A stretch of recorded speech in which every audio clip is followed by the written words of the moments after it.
শুভ সন্ধ্যা sir, আমার নাম সিমি।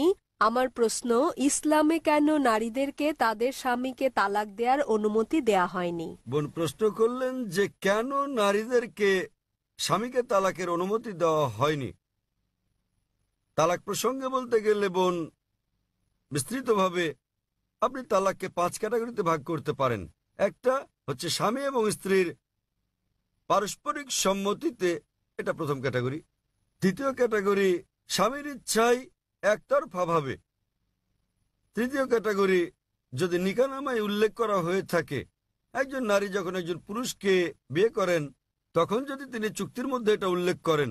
কোরআনে কর্তৃত্ব পুরুষকে কেন দেওয়া হয়েছে এ ব্যাপারে আমি পরে আলোচনা করব।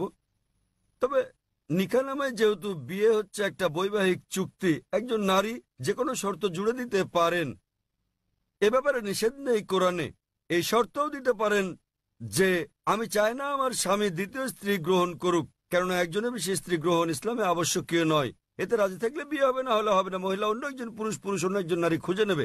নারী এই শর্ত দিতে পারেন যে যতদিন আমি জীবিত আছি ততদিন তুমি দ্বিতীয় স্ত্রী গ্রহণ করো, আমি চাই না সেটা। কিন্তু আপনি কোরআন পরিপন্থী কোনো শর্ত দিতে পারবেন না। আপনি এমন শর্ত দিতে পারবেন না যে আমি চাই না তুমি নামাজ আদায় করো, কারণ নামাজ আদায় করাটা হচ্ছে অবশ্য কর্তব্য।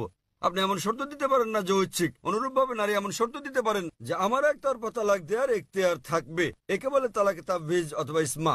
তৃতীয় ক্যাটাগরি। চতুর্থ ক্যাটাগরি হচ্ছে তিনি শর্তের মধ্যে উল্লেখ করেন নাই, কিন্তু এখন তিনি তালাক চান। এক্ষেত্রে তিনি স্বামীকে তালাকের জন্য অনুরোধ করতে পারেন, আমি তোমার সঙ্গে থাকতে চাই না।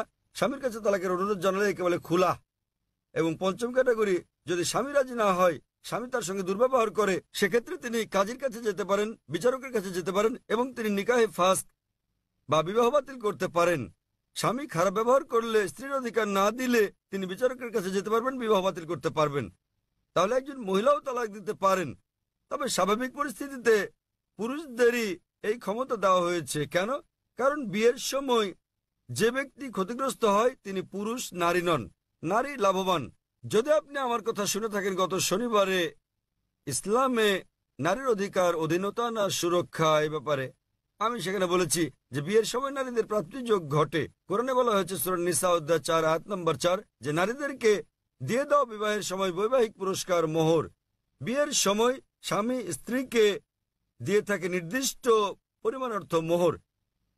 মোহর যে কোনো পরিমাণ হতে পারে।